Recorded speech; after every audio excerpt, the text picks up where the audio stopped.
Advanced Math, Set 85A, Advanced Trig Equations. Solve.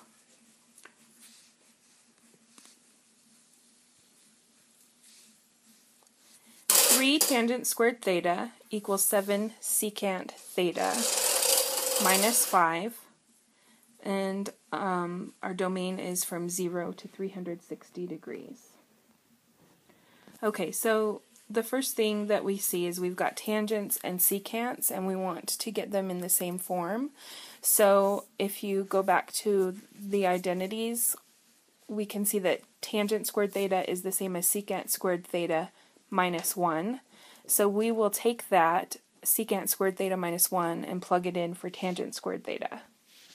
So we end up getting 3 times secant squared theta minus 1 equals 7 secant theta minus 5. Now we'll distribute the 3 secant squared theta minus 3, and we'll subtract 7 secant theta and add 5. And that equals 0.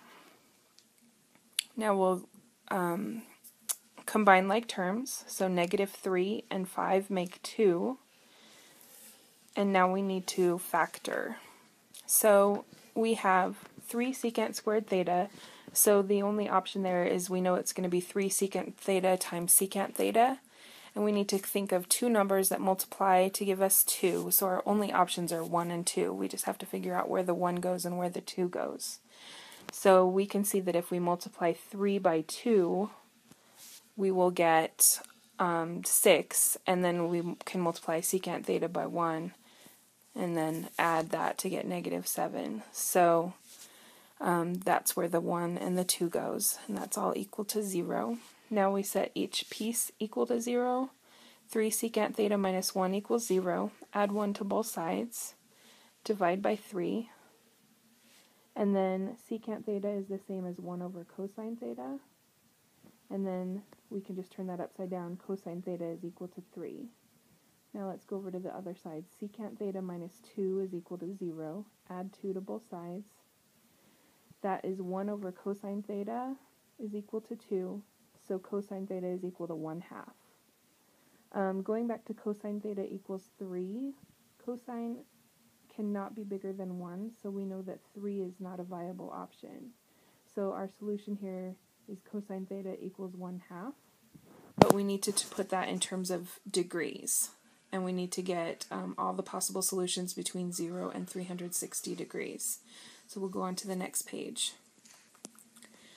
So when we're thinking of cosine theta equals 1/2, we're thinking of a triangle where theta is our degree and we're doing cosine, so we need adjacent over hypotenuse. Our adjacent will be 1 and the hypotenuse will be 2. And we know from our trig that, and then another triangle that can be made is the one that's in the fourth quadrant, where the adjacent is 1 and the hypotenuse is 2. In both of those cases, they're both positive cosines. So we know from our trig that theta, in this kind of a situation where it's 1 and the hypotenuse is 2, that theta is 60 degrees. So we need to figure out what the angle of the one on the bottom is. So subtract 60 from 360 and you get 300 degrees. So our two answers are 60 degrees and 300 degrees. Okay, let's do another example. Solve 2 sine squared x equals 3 plus 3 cosine x. And our domain is between 0 and 360 degrees again. Okay, so in this case we have sine squared and we have cosine.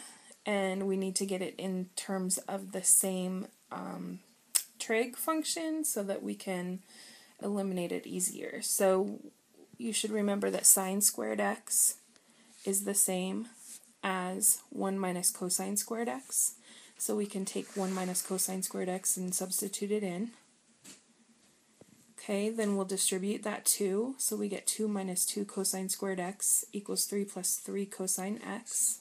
Then we'll get everything on the same side. So we'll have 2 cosine squared x plus 3 cosine x plus 1 equals 0. And now we need to factor. So we know it's going to be 2 cosine x times cosine x. Our only option is to do plus 1 and plus 1, and that checks out. So now we'll split them up. 2 cosine x plus 1 equals 0. Subtract 1 from both sides. Divide by 2. So cosine x equals negative 1/2. Let's go to the other one. Cosine x plus 1 equals 0. Subtract 1 from both sides, and we get cosine x equals negative 1. Now we just need to figure out the degrees that correspond with these two. So we'll draw our triangle. This time we're going negative 1 with a hypotenuse of 2. And there's another triangle we can draw, negative 1 with a hypotenuse of 2. We need to figure out what those angles are. So in this type of a triangle, just like in the last problem, x is going to be 60 degrees because it has a side of 1 and a hypotenuse of 2.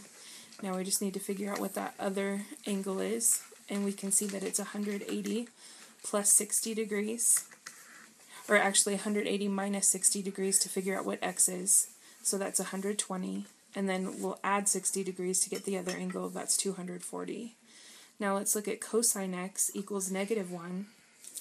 If cosine x is equal to negative 1, that means that both the hypotenuse and the leg are the same thing, which is really impossible in a triangle. So that means that it has to be negative, or it has to be 180 degrees. So our three answers in this problem are 120, 180, and 240. Okay, last example. 2 tangent squared theta equals secant theta minus 1, where theta is in between 0 and 360 degrees. Okay, we need to get everything in terms of secant theta, and we know tangent squared theta is equal to secant squared theta minus 1. We'll plug that in, distribute the 2, and then subtract secant theta and add 1, so we get equal to 0. Let's combine like terms, and then we'll factor. So we get 2 secant theta and secant theta, and then we need to put a negative 1 paired with the 2 and a 1 paired with the secant theta. Set them both equal to 0. So 2 secant theta plus 1 equals 0. Subtract 1 from both sides. Divide by 2. We get secant theta is equal to negative 1/2. And now let's go over to the other side. We add 1. So secant theta equals 1. 1 over cosine theta equals 1. So cosine theta equals 1. And on the other side, 1 over cosine theta equals negative 1/2. So cosine theta would have to equal negative 2. Remember, cosine can't be bigger than 1, so that doesn't work. So our only solution is cosine theta equals 1. And again, this is another situation where your side of your triangle and your hypotenuse are both equal to 1, which is impossible, which means it's 0 degrees. And that is your solution. Theta equals 0 degrees.